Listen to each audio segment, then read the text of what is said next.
Rí pé mo rẹ́rìn. Mo ka díẹ̀ nínú ìwé Daddy wa Fẹ́mi Ọ̀tẹ́dọ́lá. So mo really appreciate ìwé tí wọ́n ṣe. But mo rí tán wọn a lot of people sọ lọ́tùn lórí comment section ló sì gbogbo ẹ̀. But kí ni nǹkan tí channel wa kí la rí sí? Àwa ṣẹ́rí ìrìn àjò ayé náà ni gbogbo ẹ̀. Òun la ṣe wá sórí channel ìrìn àjò ayé tá lọ sí Àjọkẹ́ Kwara láti lọ sọ. Ṣẹ́rí kí Ọlọ́run bọ̀ òkè kó túbọ̀ gbàdúrà gbogbo wa. Àmọ́ nǹkan tèmi rí sí story yẹn ni wípé gẹ́gẹ́ bó ṣe lọ, mo fẹ́ sọ díẹ̀ part of it. Yàtọ̀ sí ibi tó ti gbówó fún ìyàwó ẹ̀ ọ̀tọ̀ nìyẹn tó fi ń ṣe business. But tó sọ pé àwọn drop out, which is secondary school, wọ́n padà drop. But ṣé mo wọ́n jẹ́ ká mọ̀ class tí wọ́n ti drop. A gbọ́ pé wọ́n náà wọ́n drop out. Ṣẹ́rí ní ìgbà yẹn, mo máa ń sọ fáwọn èèyàn, olówó yàtọ̀ sí olówó, tálíkà yàtọ̀ sí tálíkà. Ṣé understand? Ṣẹ́rí àwọn lè máa rò pé mo drop out, mo ṣe kinní kan. But for me, mi ò fẹ́ lè kà kún pé drop out. Because ọmọ olówó ni láti ilẹ̀. Ọmọ olówó ni láti ilẹ̀. Because your father is a former governor. You understand? So ọmọ olówó ni láti ilẹ̀. But nǹkan tèmi fẹ́ sọ̀rọ̀ nípa ẹ̀ ni wípé ẹ̀yin tẹ́ bá ka ìwé yẹn, tẹ́ assimilate, ẹ̀yin ò ní pé kẹ́yìn náà drop out. Ẹni bá ka ìwé tí mo fẹ́ dárúkọ, Rich Daddy Poor Dad, tẹ́ ka Business School of Thought, àwọn tóbi tó ti sọ̀rọ̀ quadrant, first quadrant, second quadrant yẹn, wàláì ẹ ní fẹ́ kàwé. Ẹ ní fẹ́ ka ìwé mọ́. Ẹ̀yin tẹ́ bá ka ìwé yẹn dáadáa, ẹ já mi nínú comment section bóyá ọ̀rọ̀ ni mo pa bóòtọ́. Ẹ ní fẹ́ ka ìwé mọ́. When you really read that book and you assimilate and you understand, ẹ ní fẹ́ kàwé mọ́. But síbẹ̀síbẹ̀ náà, ẹ̀yin tẹ́ bá ka ìwé Daddy wa Fẹ́mi Ọ̀tẹ́dọ́lá, you understand? So I really like him as a person. But kí ni mo like lára wọn ni pé the way bí wọ́n ṣe tọ́ àwọn ọmọ wọn. So the way bí wọ́n ọmọ wọn bó ṣe ṣe láwùjọ, wọ́n really tọ́ àwọn ọmọ wọn. Compare to àwọn olówó mi tí wọ́n rò pé yes, àwọn olówó tí wọ́n ti tí ní láàjì owó tí Fẹ́mi Ọ̀tẹ́dọ́lá ní, tí wọ́n dẹ̀ fi àwọn ọmọ wọn lẹ̀ kí wọ́n go astray. Lóòótọ́ k'Ọlọ́run bá wa tọ́ àwọn ọmọ wa, but òbí ní láti gbìyànjú. Kẹ́ bá rí àwọn ọmọ wọn lórí social media, you will see the kind of respect and the kind of free movement. You understand? Olówó mi wà wọn bí ọmọ ẹ̀dá kó lọ kọ́ṣẹ́. Olówó mi wà bẹ́ẹ̀ ó fẹ́ lọ kọ́ṣẹ́ á ní níbo. You understand? Ṣé bọ́dẹ̀ ṣe ń tọmọ nìyẹn? No. We let them do what they want. Ẹ wọ ọmọ ẹ̀kan tó ń kọrin yẹn. I really love the girl. Mo like her because kó bá jáde àwọn ọmọ wọn tó wá jẹ́ èèyàn kan tó jẹ́ pé wọ́n ní tẹríba. Because if not, ṣàṣà ni ọmọ olówó. Àwọn tí ó jẹ́ pé bàbá wọn kò lówó tó yẹn, ó ń bá wọn sọ wọn ò gbọ́. You understand? Ọmọ mi gan bàbá yìí ń bẹ̀ ni pé jọ̀ọ́ lọ kọ́ kíní. Kẹ́ bá lọ gbọ́ history tèmi, ẹ understand nǹkan tí mo ń sọ. Ọmọ mi bàbá yìí ń bẹ̀ pé ó dẹ̀ jọ̀ọ́ bá mi kọ́ blogging yìí, ó dẹ̀ jọ̀ọ́ bá mi kọ́ digital skill yìí, ó máa help. Bàbá ẹ̀ ń bẹ̀ ni pẹ̀lú bó ṣe lówó. But àwọn ọmọ tí wọ́n kankan lọ come out with skill that they want to learn this thing. So they did not look at the background. They did not look at the lot of money tí báwọn bàbá wọn máa padà sọ́lẹ̀ fún wọn lọ́jọ́ iwájú. They don't look at it. They don't look at pé káwọn kọ́ tàpá báyìí káwọn olówó yẹn gbà ni. They don't. And their parents allow them to learn any skill that they want to learn. You understand? Bójú ọmọ olówó mi ni níbo. Millionaire ṣì ni mo ń sọ ká tó wá ní ọmọ billionaire. They don't. So that is why I really like the man, the way bó ṣe tọ́ àwọn ọmọ ẹ̀. Nítorí náà, nǹkan tèmi rò èpo yẹ káwọn òbí ká máa wà àwòkọ́ṣe. Ṣẹ́rí olówó á máa lówó sí ni. Tálíkà tó bá gbọ́n á máa tálíkà sí ni. Bọ́rọ̀ ilé ayé ṣe rí nìyẹn. Ṣẹ́rí gbogbo pé òun drop out ní school, òun ṣe kinní kan yẹn is a history tó fẹ́ kí gbogbo yín gbọ́. You understand? But mo fẹ́ kọ́ mọ̀ wípé bàbá wọn ní nǹkan kan ti wà ńlẹ̀.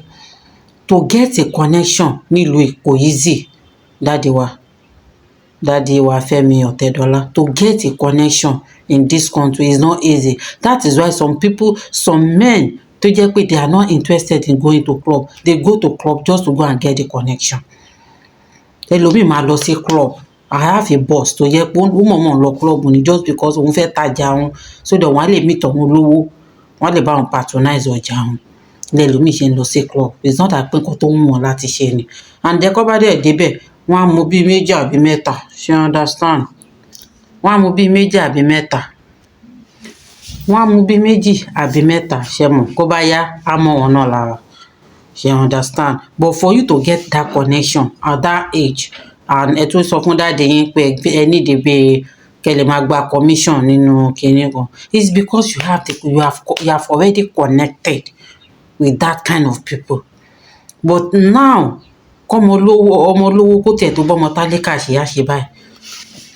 In fact, dáàdì wa Fẹ́mi Ọ̀tẹ́dọ́lá in a suite tó jẹ́ pé àwọn tílé ẹ̀ fine jù, wọn fẹ́ bá àwọn tílé ò fine, wọn fẹ́ bá wọn ṣọ̀rẹ́, wọn fẹ́ bá ọmọ wọn ṣọ̀rẹ́.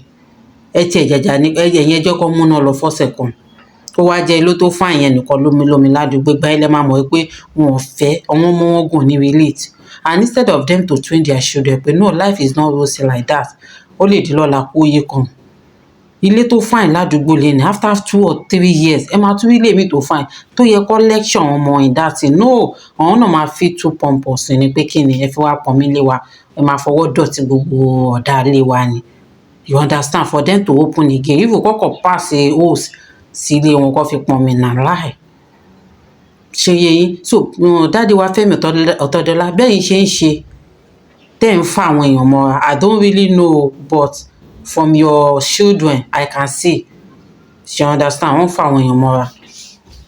From their friend we can see. Not all the ọmọ billionaire nìkan lọ́rẹ́ wọn. I can see them on social media, the way they relate, the way they talk to people. You understand, sir? But not like that. Since, not like that. Kò easy, àìmọye ọmọ tálíkà tó jẹ́ pé ó ní àìkèrè. But ó ní the connection tó jẹ́ pé wọ́n ti gbẹ̀gbìn báyìí. Àti IQ tó ní, àti connection tó ní, gbogbo ẹ̀ ó ti lọ. A lot of them. Àwọn kan náà dẹ̀ yìí wà láyé báyìí. They don't see it, and if they come to social media, a lot of bullying. Ẹni tó wà lẹ́gbẹ̀ẹ́ ilé wọn kan ló máa ní àmọ́ lórí social media lánàá ó wá ń tọrọ pé kó help òun no career àwọn. You understand? A lot of people they have a career, a lot of people they have idea, but they need connection. Kọ́ wọn yàn bá wọn execute, but they don't have. Ibo ni kí wọ́n lọ.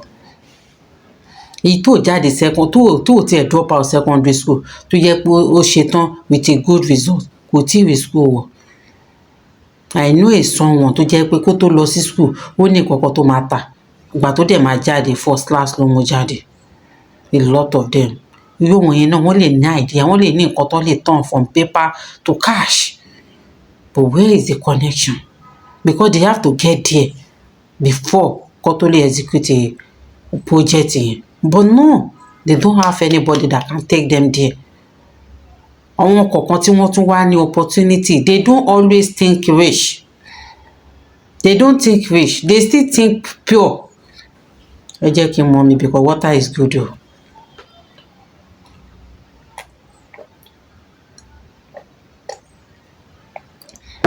Most of them, nǹkan tèmi fẹ́ kọ́wé èèyàn gain lára yín ni. When you have the money, ọmọ tálíkà ní tẹ́lẹ̀ ó ti wá padà dọ́mọ lówó. First thing that should come to your mind is your people. Know what you can come in to help your people. It's not really on to be your family. Dandan kọ́ ni kó jẹ́ family. Outside are also your family because it is only one God, only one creator that creates every one of us.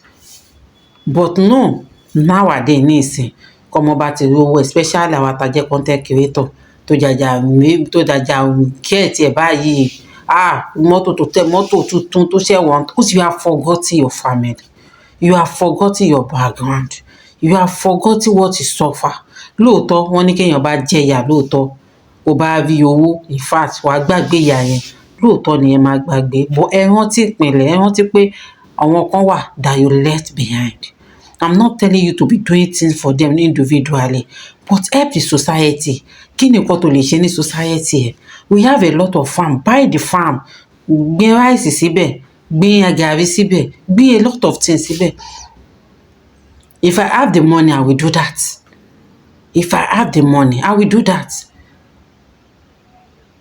Get acres of land, gbin àgbàdo, gbin rice, just for you to be kò sí kán má jẹ lára ẹ̀. You are not, even if you are a farmer, even if you know more about agriculture, there is no how. If you are the one ní jẹ lára wọn jẹ, you just pass on it. They will jẹ lára ẹ̀, they will jẹ. You understand? But anything that you want, even if it's a business that you want to venture to, you have to have the knowledge about it. Have a small knowledge. If it is not 50%, have at least 40% of knowledge of that thing that you want to put your owó tó jẹ́ kó suffer really to fẹ́ fi sí. So that when you are asking questions from your employee, they will understand what you are saying. They will know that ọ̀gá ẹ̀ náà mọ̀ ń pẹ́ o, jẹ́ ọ̀rọ̀ ajé o. You understand? But a lot of us that we are content creator or other people that are doing business, immediately we hammer like they will see the money buying Benz. What is the latest houses? Where are they staying? Is your Lekki ló ń gbé phase 1? And you understand? O ti move lọ bẹ̀. And there are a lot of content creators that they don't even follow the trend. They don't follow the trend. They don't follow. Look at this boy tó wà ní Ìlọrin ti gbàgbé ẹ̀ àti Tao. Look at them. Do they come to Lagos Island? No. Ibi tí wọ́n ti mọ̀ wọ́n yẹn náà, they stay there. You understand? You can start from anywhere. You can build your people. Not that immediately you have the money, buy Benz, buy the biggest. No. O ti already nílé tó ń gbé. O ti already furnish it. O ti ṣe everything. The next thing, remember your family. I mean your immediate family. If it's to build house for them, build it for them. If it's to get, just for you to get a small car, Camry, just get the small. Don't say, àwọn ẹgbẹ́ mi irú mọ́tò báyìí ló ń lò. No. Because you have already achieved that level. Kò sí nǹkan tó lè gbé ẹ wálẹ̀ mọ́. Kọ́lọ́ má jà rí jẹ́ Ọlọ́run. You understand? So immediately you achieve that level, please remember your family, build them up. You want gbénulé flat, let them also stay there. Let them also have their own flat. Give them something that you don't know, that there is something which you call residual business, that if they are doing that business, they will never be coming to you to ask for gàrí mà ti tán lè, ẹ̀wà mà ti tán. They will not. But nígbà tó bá jẹ́ pé 10,000 lọ fún ọjọ́ tó bá yí wọn 10,000, ọjọ́ tó bá yí wọn 15,000, they will definitely become. Even ọmọ inú oyún gan á wá bẹ̀ pé mi ń pa. You give them residual business. There's a lot of residual business that they will never come to you. You leverage yourself. And let me talk about this leverage of a thing. A lot of us don't understand the meaning of leverage. I'm very sorry if this video is going too long, because I want us to understand. Mo ti ka cash flow quadrant. That's a business school of thought. Rich Daddy Poor Daddy business school. I've read all the 3 books before I graduate. Do you understand? But I discovered that if I put all these 3 things into practice, me initial exam 400 level, I will not do it. But I don't have the connection to put me there. Tí n bá lọ bá mọ́mì, mo mà láìdíà kan ní irú àìdíà o. Ṣé mo rí pé ebi ń pa àwọn èèyàn nílùú kan ní irú àìdíà o ló wá ní? Ṣé mo kékeré bá lè get a lot of land tí mo gbìn, tí mo divide, tí mo ṣe channel kan tí mo fi ń gbìn gàrí, tí mo fi channel kan tí mo fi ń gbìn rodo. Ṣé mo pé yín mọ̀ nípa seed, àwọn nǹkan tá a lè fi gbìn ata tó máa wù. Ṣé ìbẹ́yìn mọ̀ ń pẹ̀, èèyàn bá mi get seed yẹn kinní kan. My mommy will just be looking at me. Wait, ṣé bàbá ẹ̀ ṣé ó ní acres of land níbì kan ni tó fẹ́ kí n bẹ́ẹ̀ lọ gbà àbí báwo? You understand? Pé okay o, nígbà tó bá tí oúnjẹ oko yẹn bá wá jáde o, tá a máa bẹ́ẹ̀ tà. Báwo ló ṣe rówó? Owó yẹn ló máa ń kọ́kọ́ wà ní mind wa. But immediately you people, I'm talking about the content creator that have made it already. If you have that idea, don't you know that you help people? Mi rò pé wà níbì kan tíjọba ti ní pé kó bá ní ọjà oko o gbọ́dọ̀ wá gba price tag lọ́wọ́ àwọn. No, because they are your people, they are your friend. You can sell it, but just make sure that they sell it to the right channel. Not that ìgbà tí wọ́n ní wọ́n máa pín rice níbì kan tó ń pín fún tó ní kó máa tà ní cheap price lẹ́kọ̀ọ́ tí wọ́n ń tà fún àwọn olówó náà lọ tún lọ́bẹ̀ lọ́ra. So benefit ọ̀dọ́dọ̀ wọn tálíkà. No, I believe if one or two content creators that have that kind of money and started this idea tí oúnjẹ pọ̀ jàbọ̀, even if it's in your, maybe for example I'm from Ogun State, tó oúnjẹ pọ̀ tó ń pa ta ni àgbẹ̀ yìí tó ń ta tomato ní 10,000 nínú oko tiẹ̀ òun ta ní 3,000. The government will want to know the àgbẹ̀. Ṣebí you want to popular, you will popular to the governor. All the governor will want to know how you are doing it, how you are paying the farmer. And this thing is very easy. It's just for you to go and, because àwọn tí wọ́n ń ta ọjà yẹn ní 10,000, they add double of that money before they bring the product to the market. But you are saying na pé ẹ wo ọjà yìí mọ̀ pé 3,000 ló ń ta, àmọ́ ẹ̀yin tí ọ̀dọ̀ yóò bá jìnnà sóko wa ẹ wá máa rà ní 3,000. They will come, and if you want it to reach the right channel, you can even subsidize it, bring it to the market. Even kó má jẹ́nu ọjà gangan, kó má dà ipò lọ bà ọjà wọn jẹ́, you can just look at one road or one place, you understand, that is closer to the farm, put all the product there. Anybody that want to buy, ẹ gbọ́dọ̀ rajà àpẹẹrẹ 10 lọ, ẹ gbọ́dọ̀ rajà àpẹẹrẹ 5 lọ, people will come, they will buy, and they will be happy. Same thing to ẹ̀gẹ́. You will see a lot of people, they will prefer to buy that ẹ̀gẹ́ from you. Gbogbo wa la máa mọ bó ṣe ń ṣe gàrí nínú ilé wa. Gbogbo wa la máa bẹ̀rẹ̀ sí ní ṣe gàrí Ìjẹ̀bú, gàrí Ẹ̀gbá, gàrí Tápà, gàrí Èkó. Gbogbo wa la máa bẹ̀rẹ̀ sí ní máa ṣe, because they know that pákí ló ship buy. They will prefer to go and buy it. Ẹlòmíì kan máa rán irú ilé tó bá jẹ́ face mask lab, ó lè jẹ́ èèyàn kan ló máa rán bẹ́ẹ̀. You understand? The same thing with àgbàdo. The same thing with another product that you know that oúnjẹ ni. If people see cocoa, iṣu máa wù nínú ìlú wa ní bíbá ní Nàìjíríà. But a lot of where is the land to do this thing? Where is the land? And the farmer that you are going to employ, they will collect money. Kò ń ṣègbà tí kinní bá wù. You understand? But all these things is not that pé tálíkà náà ní idea. But kó bá gbé kalẹ̀ náà, kí ni kókó? Kí Ọlọ́run bá ó ṣàánú wa. And a lot of us, we don't know that. I want to use this medium to tell you that kí a máa sanwó fún òṣìṣẹ́, wàláì ó máa tètè gòkè ju kó máa gba salary lọ. That's what we don't know. And we all depend, especially on ìyá wa, go to school so that wọ́n náà bàtà rẹ̀ á dún kó ka bí Yorùbá. We have forgotten that pé wọ́n máa padà máa ta ṣú ní 500 naira now. Àmọ́ Daddy wa Fẹ́mi Ọ̀tẹ́dọ́lá, we don't know that the cocoa kain wọ́n máa padà máa ta ṣú yẹn ní 500 naira now. Do you understand? We don't know, but we just have the pé ká bá lọ school yẹn báyìí. No, irú èmi ní ìsìn, my own idea is that màmá mi ò lọ school, secondary school ló ti ṣe tán. Ṣé èmi náà máa ṣe tán secondary school ni? Nǹkan tó wà ní ọpọlọ tèmi nìyẹn. I don't even know whether if you go to school or you don't go to school, you can still be great. But it is when I finish my secondary school tí mo ka reach Daddy Poor Daddy, mo ní àṣebó ò lọ school gan-an. In fact, tó bá ní ọpọlọ, you can also be great. Not that pé ní ìsìn Fẹ́mi Ọ̀tẹ́dọ́lá said he did not go to school, started doing business. Bàbá ẹ̀ fún lówó tó fi ń ṣe business. Àbí mélòó nínú wa, ìwọ tó kàwé yẹn tó ń rò pé ó drop, mélòó nínú ẹ̀ ni bàbá ẹ̀ fún ẹ lówó? Ẹlòmíì nínú ọ̀sẹ̀ kan tí bàbá wọn náà máa mú 10,000 wá lọ́sẹ̀, kò mú 2,000 wá rí. Ṣé ìwọ ló fẹ́ drop? Please don't drop. Àbí ìwọ tó yẹ kó tiẹ̀ mọ̀ bó ṣe lè sọ 1 naira di 10 naira. Ṣé wọn kí mi sọ pé million di 10 naira wà ló fẹ́ drop? You don't need to drop o. Bàbá ẹ̀ ń ṣe Ọ̀tẹ́dọ́lá gangan is a former governor nílùú tàwa. Former governor ni bàbá Fẹ́mi Ọ̀tẹ́dọ́lá o. Definitely ebi ò lè pa. Ebi òun nìyẹn sìn, wọ́n ti múná lọ bá. Ebi ò lè pa. Ebi kò lè pa. Ṣé laptop náà kú ni? Ebi ò lè pa. So what are we now talking about? So please, if you want to drop, má drop, kàwé ẹ̀ tán. Because number one thing in this country is for you to finish your secondary school.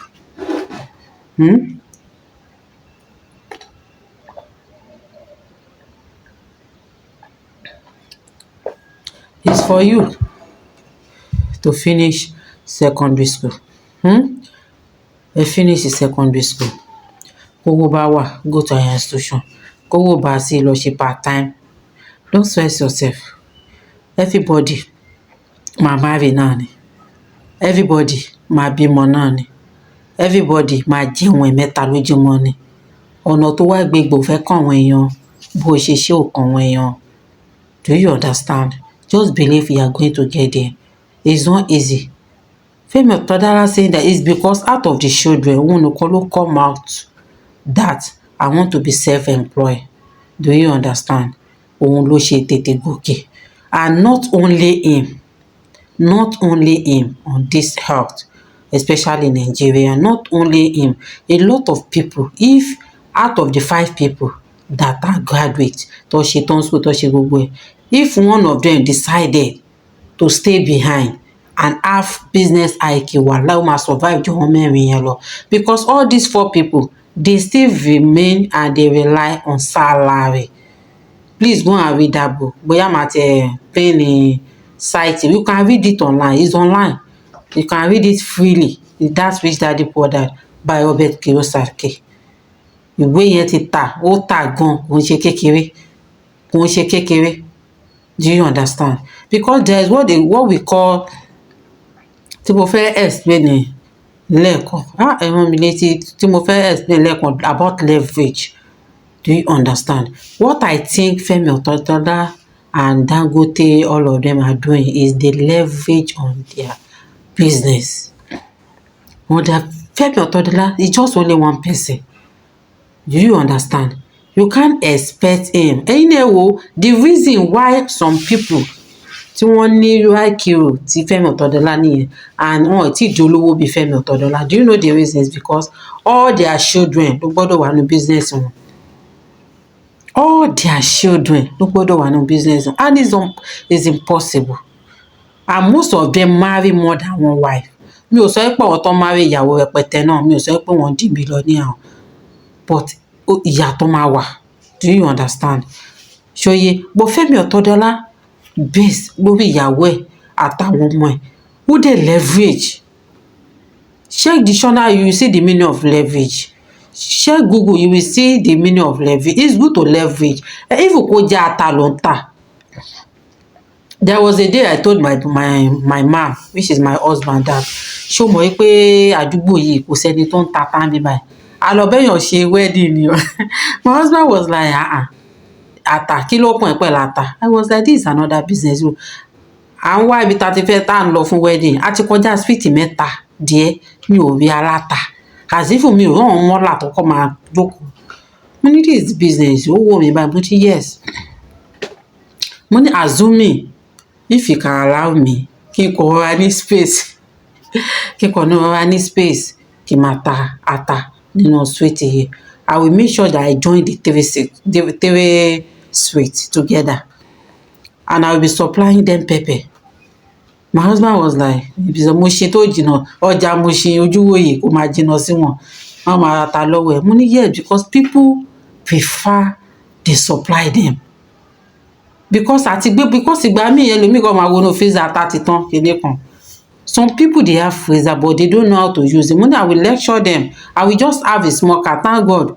Printer ni wọ́n ṣe. Wá bá mi print ìwé kélébé kan. Máa kọ everything that they should know about storing pepper, about storing. Bó ṣe lè ṣe tí ń tomato gan, natural one. I will tell them. Because some people, banker ni wọ́n, engineer ni, kọ́ ṣàlọ́bí iṣẹ́ kọ́ dé, kọ́ mọ̀dọ̀ ti dáná fún wọn. They don't have time to check all these things on Google.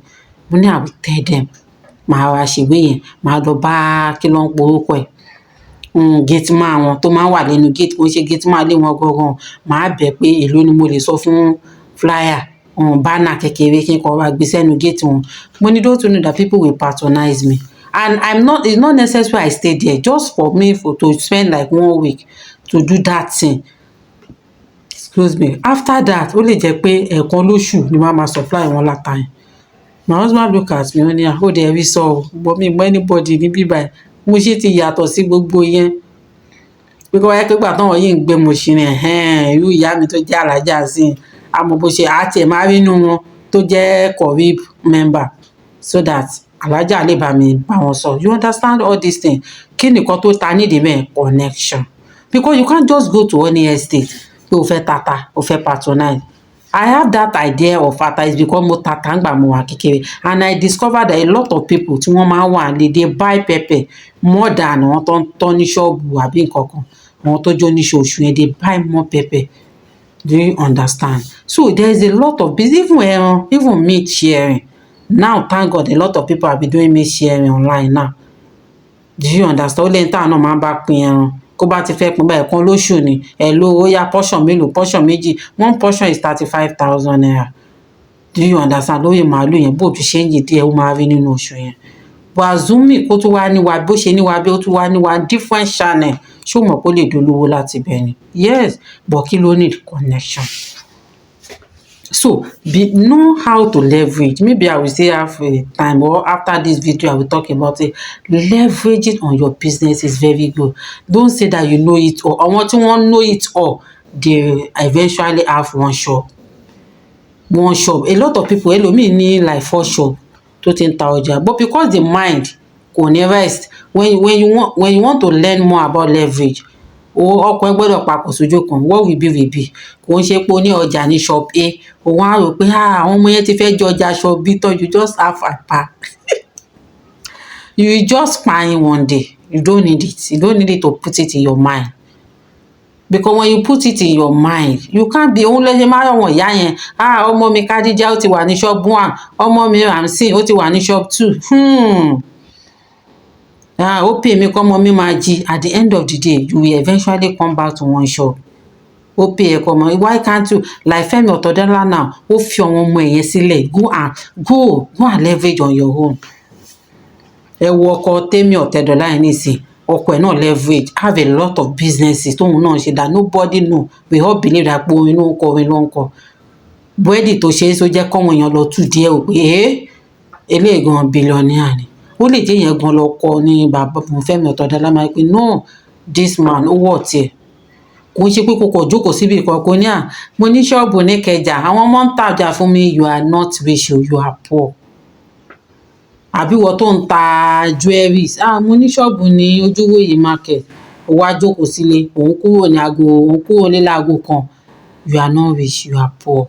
You need to leverage, because if that one shop kí gbogbo ọjà yẹn jóná lé ní Ọlọ́run níjọ́ ọjà wá jóná. You have to be reasoning that anything can. That's what happened to Fẹ́mi Ọ̀tọ̀dọ́lá. Ó reason ló ṣe leverage. Dangote also reason. That is why they always leverage on their business. You will see Dangote Sugar, Dangote Polybar, so that if one come down, another one grow. Do you understand? It is that profit they are saying, that one ló máa gbé bí tó ṣubú. Anybody can ṣubú at any time. We can all ṣubú at any time. We are just praying that we should not ṣubú. So why are you now believe that nothing can happen to you? All these billionaires, they believe that anything can happen to them. That is why they already have what we call diversification. You divert, you leverage. Divert means not the same thing as leverage. Leverage means that your business, you have business A and you are not there. Whether you are there or not, your business is keep moving. Your business is going. Whether you are there or not, or jenta, warawara, that is leverage. But when you have it in mind that someone is cheating on your business, you are not leveraging on anything. You will just find one day. And you cannot have more than one shop. For those people that have more than one business, definitely they will become a billionaire, because they leverage. They have a lot of business. Ibi mélòó ni Dangote fẹ́ wà nínú business ẹ̀? Just think about it. Ọmọ mélòó ni Dangote fẹ́ bí? Ó bá ní pọ̀ ọmọ lòun fẹ́ máa fi síbẹ̀. Same thing with Fẹ́mi Ọ̀tẹ̀dọ́lá. Ọmọ mélòó ló fẹ́ bí? Tó bá ní òun fẹ́ wà níbí, òun fẹ́ wà níbí. So yọ pé bóyá ìṣe dúró yẹn ló máa ṣe dúró. Look at the wife. Àbí kó ní ìyàwó òun lóun máa monitor gbogbo ẹ̀. Look at this woman, Eleganza. Ẹ wò wọ́n náà. They have a lot of manager in pen, manager in this, manager in cooler, other one ṣe cooler no. They have different manager. Like when I was working with filling station kan tí mo bá ṣiṣẹ́, in fact we have a lot of manager. Every month ó níbi tó ní branch tí wọ́n máa wá, tó ní kálukú auditor náà máa wá. ọmọ wa rí ìgbà míì tó ní filling station wọn ò ní yọjú for good 1 year ó lè má yọjú and they are doing the work. Not that pé but àwa tọ́lọ́ máa ṣe wá ní brain tálíkà business aṣọ tí mo ní kò sẹ́ni tó lè gbà kọ́lọ́n bá dé tó gbà ńkọ́. What do you want to do? No, you leverage. Ẹ̀yin oníṣẹ́ ọwọ́ báwo lẹ ṣe lè leverage? Ẹ tẹ̀lé mi ká ló mi fẹ́ kí fídíò yìí gùn máa kọ́ wa báwo la ṣe lè leverage ẹ̀yin tẹ́ ẹ níṣẹ́ ọwọ́. Leverage on yourself. Thank you.